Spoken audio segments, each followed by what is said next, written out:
metalheads and rockers and whatever kind of music you guys listen to. I'm Al Ditton. I'm with Underground Noise Webzine. This is Webisode number 71. Happy New Year, you motherfuckers.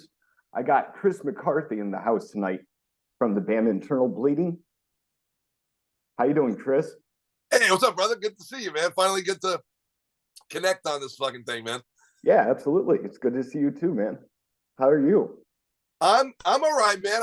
I'm busy as a motherfucker. I work 2 jobs pretty much full time, and I'm in a bunch of bands besides Internal Bleeding, and I take on a bunch of different stuff, and I'm trying to balance all that. No real complaints. I'm just a busy motherfucker, man. I rarely have time to fucking chill home and watch TV, you know. That's awesome. First question I would like to ask you, Chris, is how do you keep up with these bands that you're in? Like, how do you balance the time in between them? I mean, a lot of sacrifice, man. Like I said, I don't really have a lot of free time. I'm not much of a relaxer, dude. Even when I do have the free time, I'm not great at relaxing. So I kind of use that to my advantage, and so I play in Internal Bleeding full time. That's my full time thing. I joined the band 10 years ago already, coming up on 10 years this summer. Or at least playing live shows with them, and then I was made a full member a couple of years after that. But I've been with the band for about 10 years now. And then my other band, my original band, Without Remorse, that I started when I was a teenager, we come and go. We never really ever broke up. You know, we've had fluctuating lineups and rotating door lineups, but it's always me and my lead singer, my best friend, Matt Martens. And we're always kind of working on stuff, but we're finally going to come back after a little bit of a hiatus right with a new EP or an album or something this year. We have like 5 or 7 songs. I don't know how much of it we're going to release, but we have a bunch of cool new material.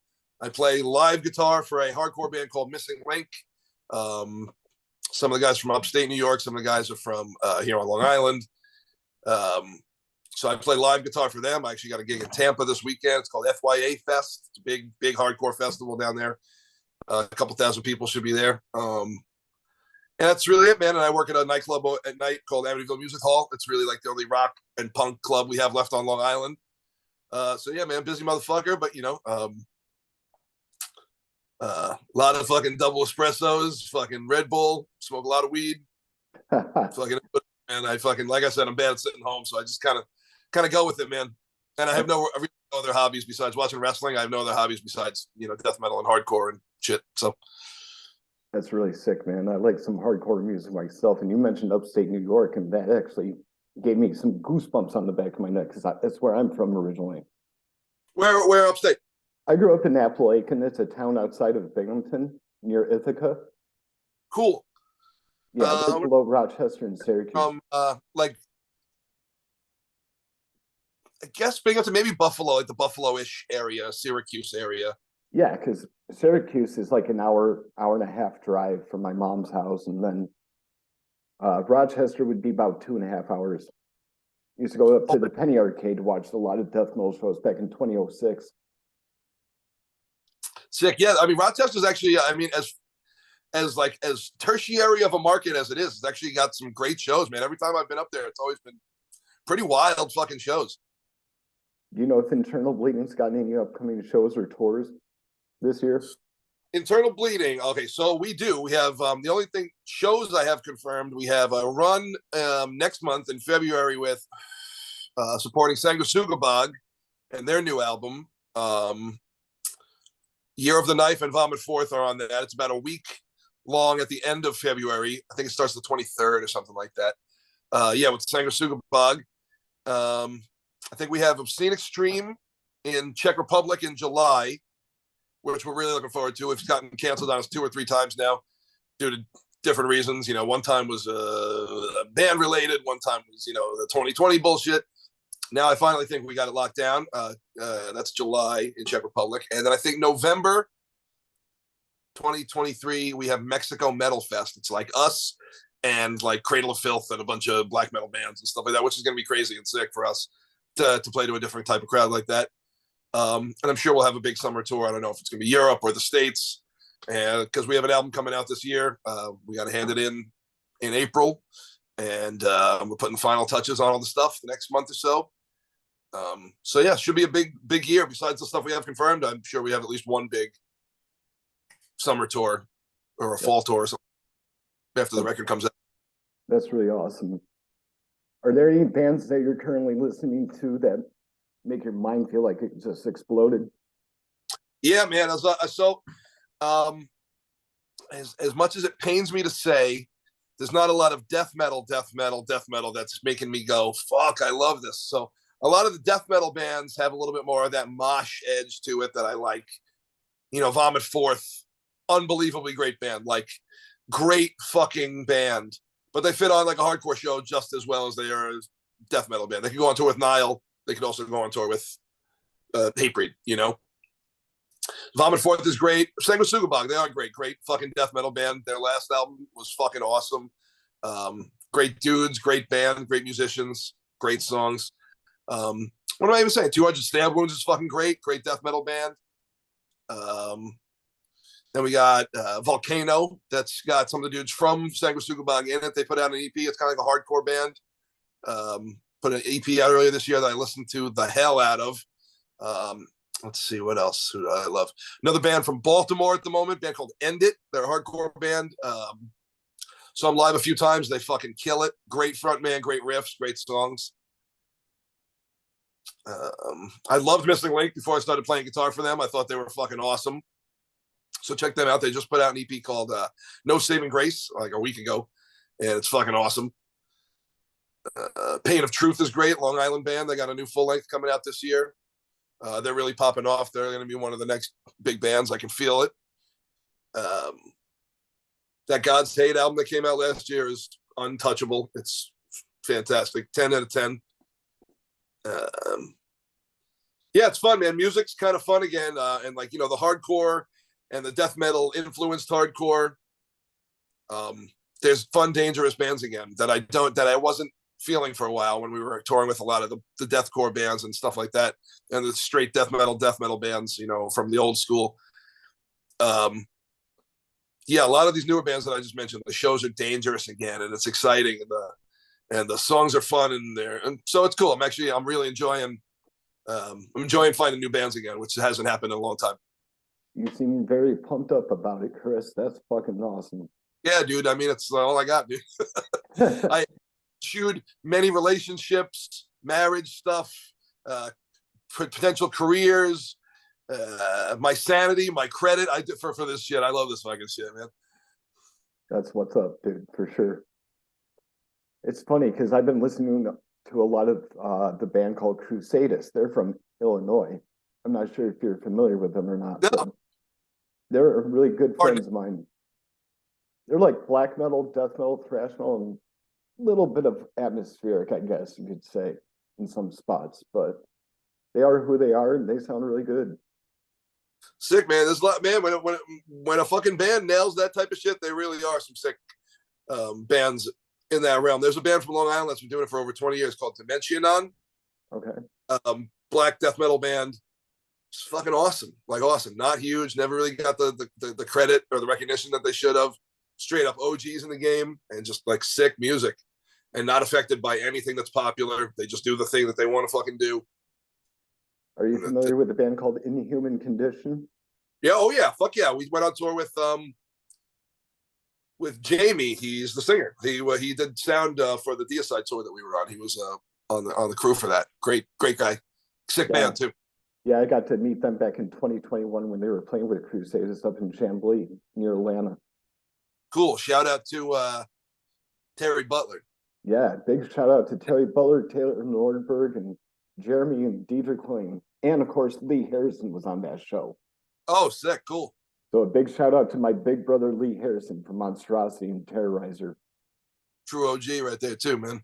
One of the best friends you can ever ask for. Yeah, we talked about flying to Indonesia, and he didn't enjoy flying to Indonesia, and neither did I. So that's what we had in common. Yeah. Kind of struck a nerve, I take it. Yeah, well, he had went the year before to play the same festival that I was about to play at, and he was like, I didn't love that 13-hour flight. The whole time I thought about building up to my trip, I thought about him not enjoying that trip. So every time I think about going to Indonesia, I think about that dude. Well, I hope you don't feel bummed up. I hope you don't feel bummed out about it now. The trip ended up being great. So, are there any moments while you've been on tour, or say while you've been on stage, that have been extremely crazy? Yeah, man. I mean, I've seen some wild fights and stuff, and some crazy mosh pit stuff. But a dude got stabbed while Without Remorse was playing one time in Virginia. That fucking, I was like, oh shit. And I was like, street cred, hell yeah, you know. Um, that was probably the craziest thing I ever saw. So like, the moshing and the guys were shoving, and then I seen the dude kind of take the little blade out, and the guy kind of like blocked it with his hand. And it kind of like he got him in like the hand and the wrist, and Ouch. they had to separate each other. And it was pretty. Actually, maybe the craziest thing I ever. Maybe I shouldn't even say it. A couple crazy fights and stuff like that. A couple of fucking wild things, over the years. Yeah, mostly fight related. Yeah, this is But no fun. that was the worst one for sure. I remember when I was younger, I went into a mosh pit and I was watching Kill Switch Engage, believe it or not. And I'm not really a fan of theirs. Not that I'm knocking the fans that listen to them or anything, but I got kicked by a rubber flip flop and ended up with a nice scab right above my left eyebrow. So I'm thinking, holy crap, this doesn't happen every day. Yeah. You know what? I just remembered the craziest thing I ever saw. So I was blessed enough to be able to have gone to CBGB's a handful of times before they closed. From between like 05 and 07, I got to go maybe a dozen times. And I was seeing, I believe it was All Out War playing one time. And a bunch of dudes, they were just stomping out somebody because of a mosh pit interaction, mosh pit altercation. And the guy comes up out of the fracas and his ears hanging off his fucking head. I was like, ugh. Whoa. And he kind of like ran out of the building, like, ugh. And it was like boys were like, ugh. That was cool. It was pretty fucked up. I was like 16 at the time, probably. And me and my friends were like, don't fuck with the Queens kids. Yeah, what the hell just happened? That's insane, dude. Yeah. What sparked you to become a musician? I guess my pop's playing the Beatles and stuff like that, super young. Those songs are like, I mean, obviously timeless, obviously the biggest band of all time for a reason. They really struck a nerve with me really young. And then like Billy Joel and Springsteen and stuff like that. And then my dad started playing, like Black Sabbath and Led Zeppelin in the house. And then my uncle started playing like Maiden and Priest, and then Metallica and Slayer. And my uncle was only like 18 or something when I was a little ass kid, and him and his friends were rocking Judas Priest jackets and fucking shit like that. And so that kind of got me going with that. And then Metallica came out. I mean, the Black Album came out when I was like 8. You know what I mean? So like, Enter Sandman was the hardest shit you ever heard in your life when you're 8 years old. You know what I mean? Just fucking hooked me from there. And then, of course, that turns into Sepultura and Pantera. And then that turns into Obituary and Morbid Angel. And then that turns into Nile and Dying Fetus and Internal Bleeding. And then you start going to shows. And then I realized that hardcore shows are even crazier and more fun than death metal shows to me. And, Hatebreed and stuff like that. And Sworn Enemy and Marauder, Bulldoze, Biohazard. And then it all became one thing. And then my band Without Remorse I wanted to do it both. I love death metal and I love hardcore. So I wanted to go. And what if I made a band that sounded like Dying Fetus and Sworn Enemy at the same time, I guess that would sum up how Misery Index is. They're kind of like hardcore and death metal. Sure, man. So you obviously know that their original lineup split off from Dying Fetus in 2001. 3 of the 4 members of Dying Fetus started Misery Index, and they had a little bit more of that punk hardcore grind element to them. And then over the years, they got a little bit more of that groove element added. They're just maybe the most underrated band on the planet to me. They really should be like where like a Behemoth is, is where I see Misery Index should be like one of the biggest bands in the world, headlining giant fests. They're just the best. They should be the biggest, I think. What's your favorite album by Misery Index? Mine's Retaliate. Yes, the Thievery. Holy shit. Flawless. Everything's flawless. Just so over the top and crazy. And the songs are fucking awesome. The production's awesome. Every album's great to me. I love them all. They're all 10s for me, but that one's like special. Yeah. Traders. When I first heard Retaliate, I was just mind blown. My friend had given me the CD to listen to at the library at the time. We were on MySpace, and I was jamming out to Retaliate. I'm just like, So good. this is fucking sick. I look at Yeah, no, Carmine, and big shout out to my boy Carmine. What's up, homie? It was funny because I was like, dude, this band's gonna go places, especially with this album. So he made me a copy of it, and I still have it. they made their mark on the shit, man. They influenced a ton of bands for sure. They influenced the fuck out of me. And what I ended up doing with Without Remorse later on, and even the style I play and the vocals that I do, I mean, I lifted a lot of that from Jason. So, yeah, man, huge fucking band for me. Huge. That's awesome, because that was my next question. Who are your biggest musical influences? So, I mean, obviously, like I said, I mean, Beatles came first. That was like the first thing that ever made. Oh man, my parents would just play that shit nonstop, and it made so much sense to me as far as rhythm and timing and structure and arrangement. You know, it doesn't get much better than a lot of that shit from, you know, on like Sgt. Pepper's and Abbey Road. And, you know, and then Metallica, of course, huge. Hetfield. I mean, he's as cool as and confident as somebody will ever be holding a guitar in front of a microphone. It's the epitome of confidence and coolness up there to me. But then Jason Netherton and John Gallagher, Misery Index and Dying Fetus. Those guys were like my idols, became my friends.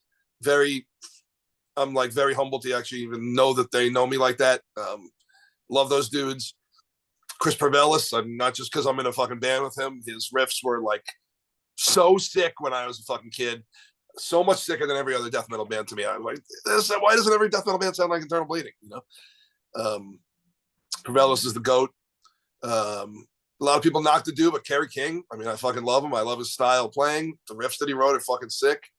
I think I play a lot like him on stage. Playing wise, I think, you know, not just being bald and whatnot, but I think I play a lot like him. It doesn't really come out in my playing, but Claudio Sanchez from Coheed and Cambria is my favorite songwriter of all time. Who else do I fucking love, man? Trent Reznor. I was a huge Nine Inch Nails fan in junior high. You know, split off from heavy metal for a little while, and I went hard with the industrial shit, and hard pressed to find a cooler motherfucker than Trent Reznor. That's an awesome answer. I really like it. Fuck yeah, dude. But yeah, Chris Parvelis is definitely the GOAT. That's for sure. He's a man. He's a man. And he's the coolest motherfucker alive, dude. I have the best fucking time on the road with him, dude. We laugh our fucking asses off. We write great music together. He still writes really, really awesome, competitive, interesting, cool ass music, dude, that I rarely have to like alter or change or suggest changes to. You know, he'll show me a full 4-minute song that I'll go, that's sick, that's sick, that's sick, that's sick. Let's just maybe do that a little slower, that a little faster. Let's do that with palm muting instead of open riffs. Let's fucking do an octave note there instead of a squeak. He writes sick fucking music, man. That's very blessed to be able to done what I've done with him the last, 10 years or so. Yeah, I had sent him one of my music files a while back ago. It's an actual song that I wrote for my demo, and he says, that actually sounds good. And it's interesting because I do a lot of down picking, not a lot of up picking, because I have a hard time, balancing my wrist. So whatever works, I mean, if it sounds good, hey, keep going. Oh, dude, really, I mean, there's no rules as long as the shit sounds sick. If it sounds sick, then it sounds sick. That's what's up, man. What's your local music scene like? You guys have a lot of bands down there? I know Suffocation's up that way. Well, you know what? We're actually very blessed on Long Island. We have a very fruitful, hardcore death metal, punk, rap, everything scene, man. If you're into it, this is kind of the place to be, man. Like I said, I work at a club called Amityville Music Hall. We're really the only spot on Long Island for underground shit. That's not like a shithole like fucking bar or like a fucking VFW hall or something. We're like the only legit fucking venue at the moment. If you want to see a band like, a Crowbar or Dying Fetus or something, I mean, they're playing at our club. But we got a lot of young, up and coming independent artists. I see fucking sick new metal bands and new punk bands and shit all the time coming through, man. We're really blessed, man. And I mean, the hardcore scene is on fire right now. Pain of Truth is probably the biggest new band in a long time. They're from Lindenhurst. A lot of sick fucking bands, man. There's an emo band called Koyo. They're huge. They're fucking huge. You probably wouldn't love them. I like a couple of their songs. It's not really my style of music, but I saw them live at the club a few times, and they have this crazy organic following. They're fucking huge. Yeah, man. Long Island's just alive with the fucking live music, man. We're on the pulse of that shit. Oh, my phone is at 20%, and actually, my charger's not up here at the moment, but we'll do what we can. All right. Well, I'll think of a few more questions to ask you because I don't want your phone to die on you, Chris. But I do like a little bit of emo music, to be honest with you. Sure. There's a band called First Turn. They're from Texas. I'm not sure if you're familiar with them or not. I haven't heard. But I would recommend you check out their song called Lupita Chavez. Cool. It's actually pretty catchy. First Turn. Cool. Yeah, I mean, there's some like I said, like I don't go out of my way to listen to it. But a band every once in a while will play at the club that I work at, and I'm like, oh, this is pretty good. This band, I don't know what they called. Real Friends. They were great. That was fucking great. I wouldn't buy the record, or buy a shirt or anything, but it was fucking awesome. They were great. The songs were good, and they played awesome. They sounded awesome, and I get why people like it. Oh, absolutely. You got to have fun with what you're doing. Otherwise, it's going to get dull and boring after a while. Sure. Of course, nobody wants that. They just want to stay excited like you are. There was a long time where I was like, staunch. If it's not the toughest shit in the world, I don't want to fucking hear. You know what I mean? And that only goes so far. And then you start getting super fucking boring and super boring bands that also have that mentality. And like, it's just like, I don't necessarily want Internal Bleeding to sound like the bands that I'm, that I'm like sort of listening to. Internal Bleeding will never have an emo moment, but the fact that that's in the back of my head somewhere, splashing some color into what I do end up writing, Mm-hmm. It's good to have a variety because I listen to everything myself, but mostly death metal. Sure, mostly death metal and hardcore. I mean, like, I listen to Sepultura, Beneath the Remains. I think every day for the last 30 years of my life. You know what I mean? Like, I still, like, it's still fucking law to me. You know what I mean? Yeah, absolutely. I've been jamming on Cro-Mags and Prong a lot lately. Awesome. I met Harley Flanagan a few weeks ago at the club. Cro-Mags played, and again, like their music never really hit me. I was never a big fan of the vocals, but I understand their cultural impact and their relevance, and I understand why people like them. And they were fucking awesome. They played sick. They sounded sick. And I got to talk to Harley for maybe a half hour while I was closing up, locking up the club. Just gave him a few beers, and he was just bullshitting with me as I was closing up. He was cool as fuck. We talked about Anthony Bourdain. We talked about wild tour stories. We talked about fights. We talked about girls. He was fucking cool as fuck, man. I can definitely imagine. Cool fuck, dude. I was about to say, I like your space goggles you got on. Thanks, man. I had the black square ones for 20 years. And like a year ago, I had to get a new prescription, and the hot chick at Vision Works talked me into these. And then a lot of other chicks seem to like them, so I went with it. And now I have multiple pairs of the big ones. Hey, why not? That's pretty sweet, though. You know what I mean? Like, usually when I talk about space goggles, it means sunglasses. So those aren't quite close to sunglasses, if you ask me. It's definitely some goggle-esque. Well, Chris, I really can't think of too much to ask you, but I appreciate your time today. Thanks for being on my show. Do you have any last words for Underground Noise Webzine? I'm sorry, you said that. I'm sorry. I talked over. That's okay. I was asking if you had any last words for Underground Noise Webzine. Yeah, like I said, man, fucking new Internal Bleeding album coming out this year. I think we already announced the name. It's going to be called Settle All Scores. It comes out on Unique Leader Records later on this year. We have to turn it in April, so it's not technically done yet, but it will be out this year. We are contractually obligated to release it this year. So this fucking year. Check out the other band I play for. They're called Missing Link. We're playing this weekend in Tampa, FYA Fest. My original band, Without Remorse, we're going to be putting out music and playing live later this year. Amityville Music Hall. Check out the Instagram there. There's mad shows coming up. If you're in the New York tri-state area, come see me at the door. Smoke some weed with me out front. Sounds like a plan, dude. That's it, man. Thanks for having me on, dude. Hey, you're welcome. I appreciate your time. And if I'm ever up that way, I'm going to look you up and say, hey, let's chill and go get a hold of Chris Pervelis. And Pervelis is like 10 minutes that way, man. We'll pick him up. We'll have a few drinks. Yeah. I'll go for a Jack Daniels and Coke, man. Don, don't tell him that. He fucking, oh, Jack Daniels. No, I don't drink that. You sound just like him a little bit. A triple malt, some sort of horse shit that costs $400 and tastes like burnt matches. Burnt matches. That's hilarious. Well, everybody, this has been Webisode number 71 of Underground Noise Webzine. Please subscribe, like it, share it with your friends, comment if you really want to.